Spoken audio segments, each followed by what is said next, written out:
Bonjour à tous, allez, petite vidéo sur le nouveau modèle Y, on va essayer de décortiquer les gains d'autonomie qui ont été proposés.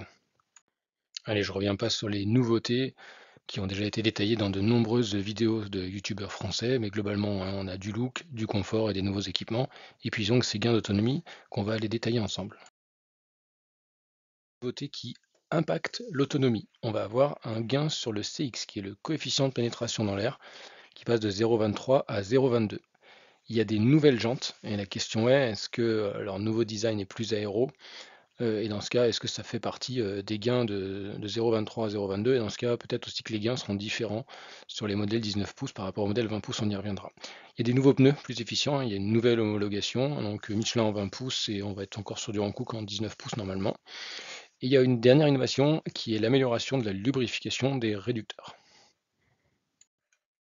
Alors on va essayer de détailler le WLTP en 20 pouces, donc le modèle actuel et le nouveau modèle qui propose en fait un gain en équivalent WLTP qui va être un gain de 0,9 kWh au 100 km. On passe d'une autonomie de 533 à 568 km pour une batterie qui est toujours de 77 kWh net. Et donc trois gains principaux, on l'a vu. Donc tout d'abord un effet aéro et celui-là, on peut le calculer. Donc je vous renvoie, je vous remets le lien sur la description de la vidéo qui détaille les consommations et qui vous expliquera comment on calcule ce gain de CX. Mais globalement, voilà, sur le WLTP qui a une vitesse moyenne qui est de seulement 46 km/h, on a un gain de 0,15, environ 0,16 voilà, kWh au 100 km en WLTP. Sur autoroute, et on va en reparler un peu plus tard, ce sera plus, à 130 km/h, on est à presque 0,6 kWh au 100 de gain. Donc on en bénéficie assez peu dans le WLTP, mais sur l'usage le plus pénalisant en termes d'autonomie qui est l'autoroute, voilà, ça va être quand même un vrai avantage. Après, on va avoir la fameuse lubrification, alors elle est dure à chiffrer. Alors j'ai considéré 15% de progrès sur la conso des réducteurs, pour les deux réducteurs, parce qu'il y a un moteur avant et un moteur arrière. Voilà, ça me paraît peut-être un peu surestimé, mais on est parti de ça. Donc voilà, ça fait 0,13 kWh au 100 km de gagné, et ça, quelle que soit la vitesse. La même chose pour les pneus, c'est toujours quelle que soit la vitesse. Là, pareil, je vous renvoie vers la vidéo sur les consos pour comprendre tout ça. Et donc, le pneu, bah, ça va être ce qui reste. Et donc, environ 0,6 kWh au 100 km, ce qui fait un peu plus de 1 kilotonne, ce qui est loin d'être négligeable. Hein, et qui se fait d'ailleurs peut-être pas sans compromis sur de l'adhérence ou sur de la rigidité et du comportement. Voilà. Allez, ben donc on va parler maintenant du modèle qui est déjà commercialisé, hein, qui est le Y Long Range Dual Motor en 20 pouces. Et donc on va aller dans le détail d'autonomie sur ce modèle. Batterie de 77 kWh, 533 km en 20 pouces pour le modèle actuel avec les jantes induction. Voilà, donc ça fait 14,4 kWh au 100 km ou 144 Wh par kilomètre. Et on va avoir la répartition suivante sur les gains. Donc ça va être les pneus qui vont gagner le plus, hein, 24 km. L'aéro sur le WLTP, on a vu hein, finalement qui joue assez faiblement, donc 6 km. Et puis la lubrification, voilà, autour de 5 km, tout ça pour porter l'autonomie de ce modèle 20 pouces à 568 km et donc 13,5 kWh au 100 km. Présent sur l'autoroute.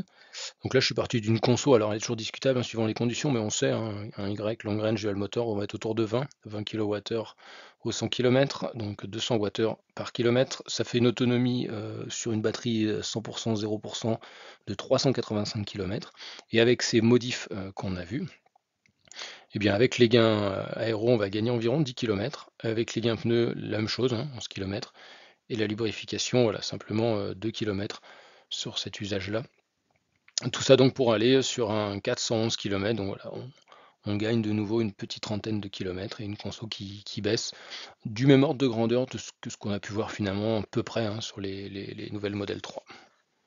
Alors on a encore peu d'infos sur la version propulsion qui va être la version la plus vendue. On va essayer de projeter ces gains sur cette version-là et voir ce que ça peut donner. C'est 57 kWh et 455 km d'autonomie, ce qui fait environ voilà, 12,5 kWh au 100 km de consommation.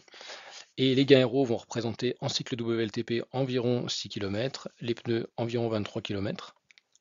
Mais attention, les pneus là, on va être sur des versions de 19 pouces, donc c'est pas les mêmes pneus, c'est d'ailleurs pas les mêmes jantes, donc la question c'est est-ce que les gains aéros seront les mêmes?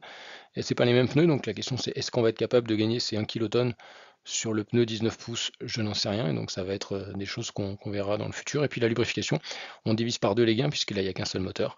Donc voilà, donc globalement, ça donnerait à peu près 487 km en projection sur une autonomie de modèle Y propulsion.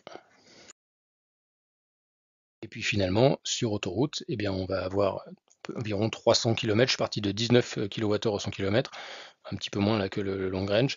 Donc 300 km vraiment au taquet sur le Y propulsion.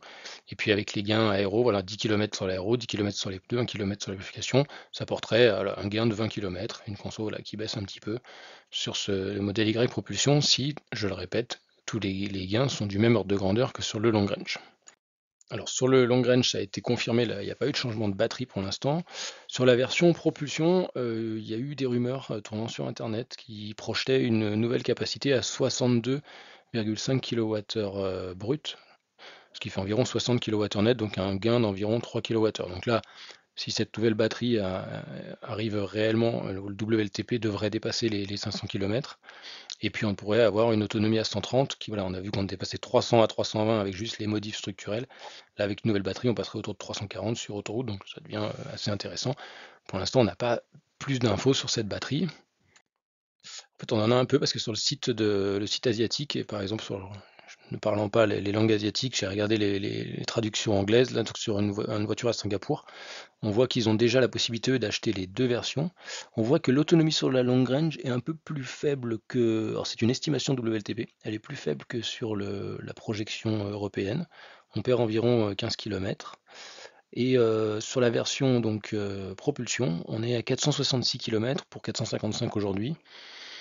Donc là, voilà, on n'a pas, visiblement, en tout cas sur ce marché-là, il n'y a pas de nouvelle batterie, hein, sinon ça aurait porté l'autonomie à plus loin. Et puis même les gains sont plus faibles que ce qu'on a vu, mais donc on voit que sur les deux versions, c'est plus faible que ce qu'on a calculé, voilà, d'environ 15 km, donc on retombe bien sur nos 490 si on rajoute 15 km aux 466.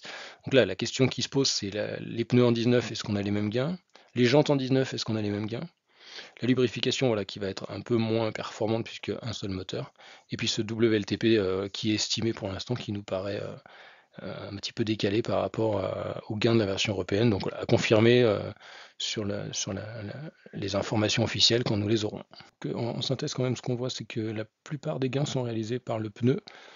Donc ça veut dire que c'est des gains que finalement vous pouvez retrouver sur même si vous achetez un ancien, et c'est peut-être l'occasion de le faire en ce moment, un ancien Y première génération, le jour où vous remplacez les pneus, vous pourrez mettre les pneus plus efficients et puis vous retrouvez avec une bonne partie des gains de ce nouveau modèle Y, c'est quand même bon à savoir.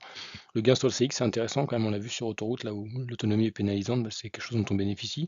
Pour ceux qui se souviennent de la vidéo sur le calcul d'autonomie et de conso, s'il y a du vent aussi, le CX, on va en bénéficier, s'il y a du vent de face, ça sera moins impactant puisque le CX est un peu meilleur, donc jolie innovation de ce côté-là. Si vous commandez que ce soit un ancien ou un nouveau modèle Y, n'oubliez pas d'utiliser un parrain, et voilà, je vous mets mon lien de parrainage dans la description et en code barre à la fin de cette vidéo. À très bientôt.